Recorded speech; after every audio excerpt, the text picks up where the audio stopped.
का एक बहुत बेहतरीन तरीका है। जब तक इंसान अपनी अना, अपना घमंड, अपनी मैं, अपनी मरोड़, अपनी अकड़, जो भी कुछ इसके अंदर गर्माहट है,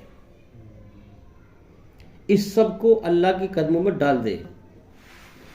सब कुछ इस्लाम को हमने जो है इतना आसान करना चाहा है, सभी धर्मों के माध्यम से समझ करके जब समझा है इस्लाम सच्चा धर्म है संसार के सच्चे मालिक का। एक तो होता कि ऐसी हवाई फायर मार देना, भी हम आमतौर पर कहते हैं मुसलमान हमारा धर्म सच्चा है, ऐसे तो हर इंसान कहता है। हमारे गैर मुस्लिम भाई भी अपने यहूदी कहते हैं हमारा धर्म सच्चा है, सभी धर्म के लोग कहते हैं। लेकिन एक होता है अकली दलील के हिसाब से समझकर उस बात को और फिर जानना कि धर्म है सच्चा कौन सा।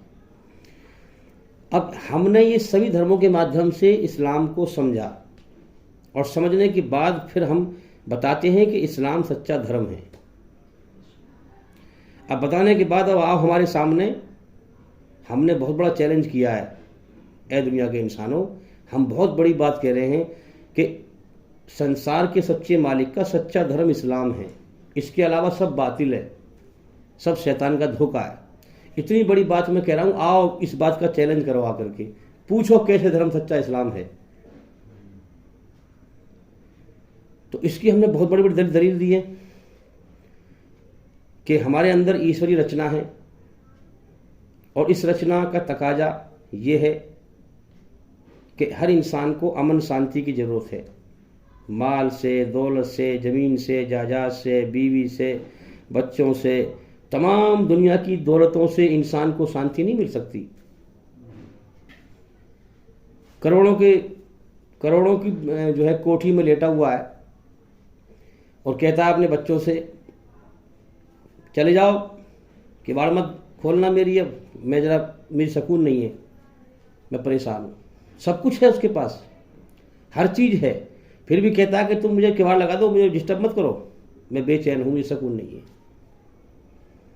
दुनिया का हर इंसान सुकून ढूंढता फिरता है, सुकून कैसे मिले। इसी बात को इस्लाम में कहा गया है, आउज़ बिल्लाहि मिनश शैतानिर रजीम, कि अल्लाह की पनाह में आ जाओ शैतान मरदूद की पनाह से। अल्लाह ने फरमाया कि अगर मेरे बंदे, अगर मेरी याद के अलावा तुझे दुनिया में कहीं सुकून मिल जाए, इतना बड़ा चैलेंज किया है। बात को तोलें जरा, समझे, यूं ना कहीं सुनिए यूं निकाल दें। कुछ रुके बात अंदर, कुछ गौर तो करें कि मेरे बंदे, अगर मेरी याद के अलावा तुझे कहीं सुकून मिल जाए तो मुझे खुदा कहना ही छोड़ दियो। खुदा का मतलब क्या है?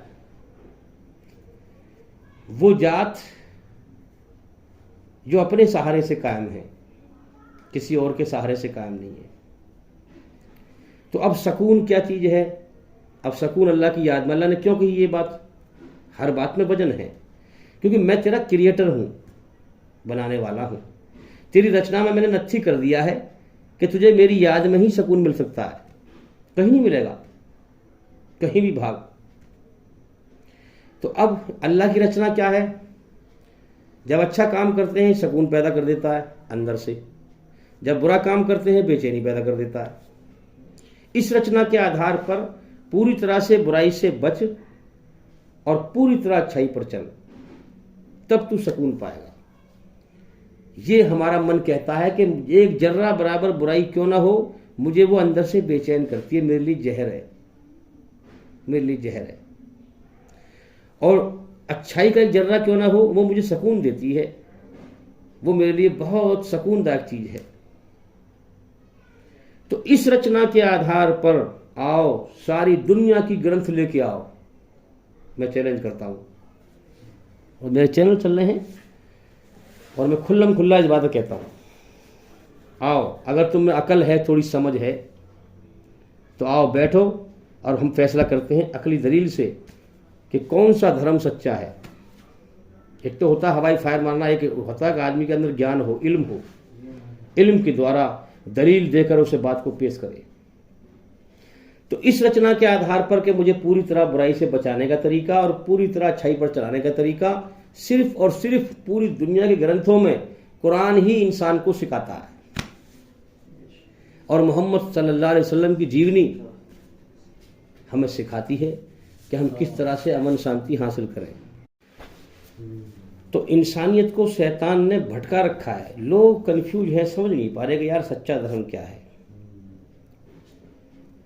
और बिल्कुल सिंपल सी बात है कि यार इस दुनिया के अंदर दो ही माहौल है, अच्छा ही बुराई, तीसरा तो है नहीं कोई। इंसान की दो ही रचना है, अच्छा ही बुराई। अल्लाह ईश्वर ने जो कायनात का सच्चा मालिक है, उसने जीवन जीने के इंसान को दो ही तरीके दिए, अच्छाई और बुराई।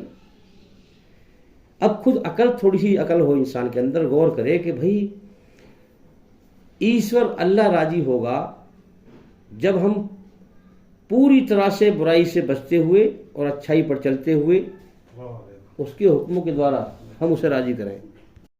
अब यहां पर फलसफा ये बताया जा रहा है, कुरान ये बता रहा है, अगर तूने एक जर्रा बराबर बुराई को पसंद किया तो तुझे वो कायनात का मालिक ईमान नहीं देगा। एक जर्रा बराबर बुराई को तूने दिल से अगर पसंद किया, ये भी कुछ थोड़ी बहुत चल जाएगी बुराई, वो ईमान नहीं देगा। वो तुम्हारी रूह को, तुम्हारी आत्मा को बुराई की गंदगी से पाक नहीं करेगा।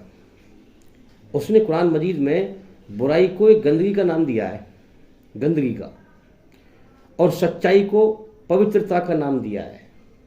समझे बात को। अब सोचने की बात है कि हमारे घर के दरवाजे पर, रास्ते पर, खरंजे पर, सड़क पर कोई कूड़ा फेंक जाए या कोई मरा हुआ कुत्ता फेंक जाए, जब हम उसे देखेंगे तो हमें कितना गुस्सा आएगा और हम गाली बकेंगे, कौन फेंक गया, किसने किया, और दुनिया भर की जो है लड़ाई हो जाएगी। अच्छा, वो क्या है? गंदगी। और ये जो हमारे घर में झूठ बोला जा रहा है, चुगलियाँ हो रही हैं, बुराई हो रही है, एक दूसरे के खिलाफ बुरी बात कही जा रही है, क्या ये गंदगी नहीं है? इसकी सफाई की क्यों सोचता है? कोई लड़ता है इसके बारे में? कोई जिद्दोजहद करता है कि मेरा फला बेटा गाली बकता है, मैं इससे कहूँ गाली न बक, ये गंदगी है, इस गंदगी में लिप्त मत हो। अल्लाह इसे गंदगी कहता है। जबान गंदी ना कर, जबान से गाली के गंदे बोल बोल कर, ये लैट्रिन पेशाब के बोली तो हैं जो बोलते हैं लोग। तो कानों से चुगली ना कर, ना सुन, जबान से चुगली ना कर, ये गंदगी है। हम रोकते हैं इस चीज़ को। कुरान में इसी बात को कहा गया है कि बचाओ अपने आप को और अपने अहल अयाल को जहन्नुम की आग से। कैसे बचाएं? बुराई से रोको। एक शख्स ने मुझसे पूछा भी अल्लाह के वली कैसे बनेंगे?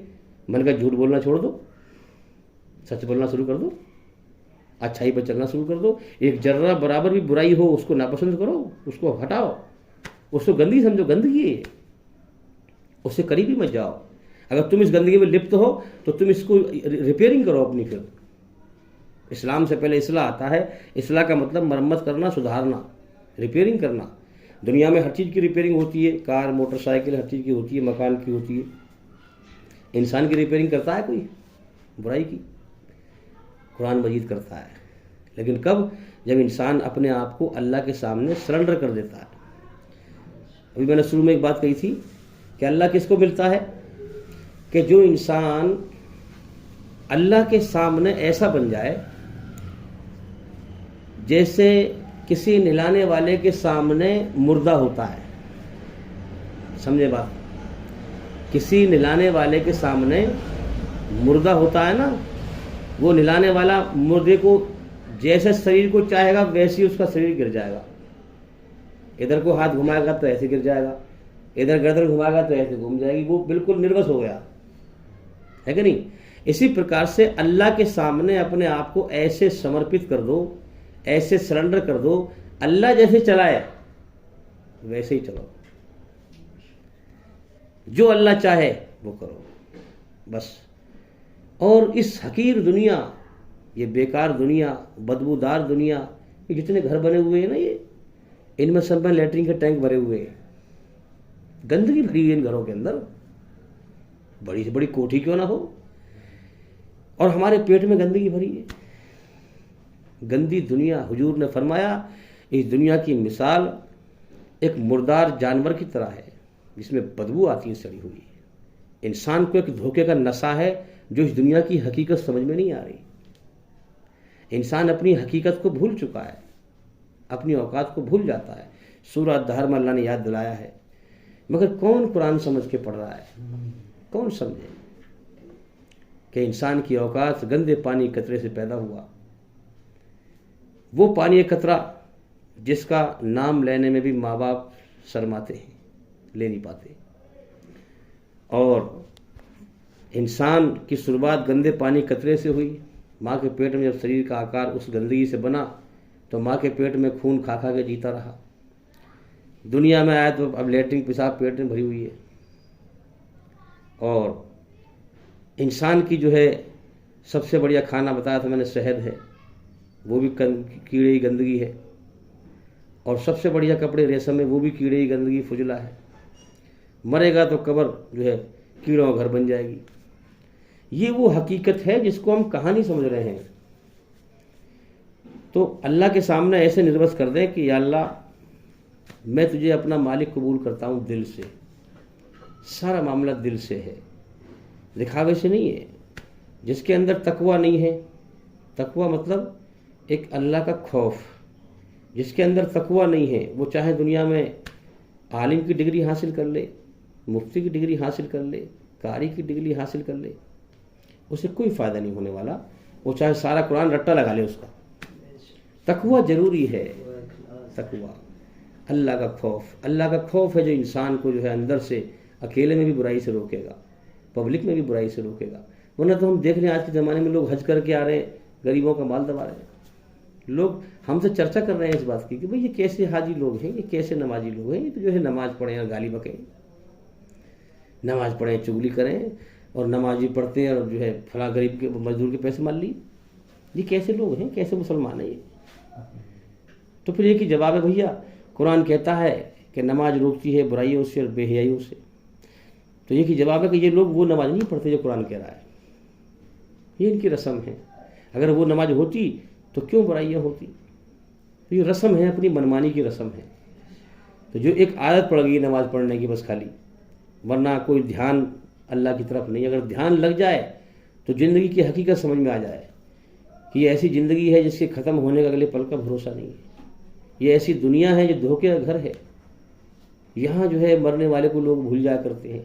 ये गफलत का जहान है, ये धोखे का जहान है, ये मौत का घर है, ये दुखों का घर है, ये गंदगी का घर है, ये बीमारियों का घर है, ये परेशानियों का घर है, ये मुसीबतों का घर है, ये बुढ़ापे का घर है।